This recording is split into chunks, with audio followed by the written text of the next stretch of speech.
અરવલ્લી જિલ્લામાં વાહન ચાલકોની બેજવાબદાર વર્તણૂકને કારણે મોટી દુર્ઘટના સર્જાવાની દહેશત ઊભી થઈ છે, જેમાં માલપુર મોડાસા સ્ટેટ હાઈવે પર એક ચોંકાવનારો કિસ્સો સામે આવ્યો છે, જ્યાં એક જ જીપમાં 35થી વધુ મુસાફરને ભરીને વાહન ચલાવવામાં આવી રહ્યું હોવાનું જાણવા મળ્યું છે।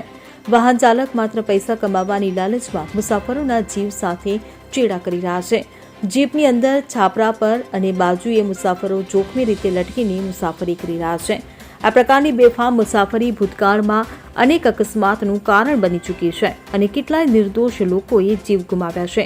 ત્યારે સ્થાનિક લોકોનું કહેવું છે કે આવી ગેરકાયદેસર પ્રવૃત્તિ રોજિંદી બની ગઈ છે, પરંતુ પોલીસ અને આરટીઓ તંત્ર મૂક પ્રેક્ષક બનીને બેઠું છે।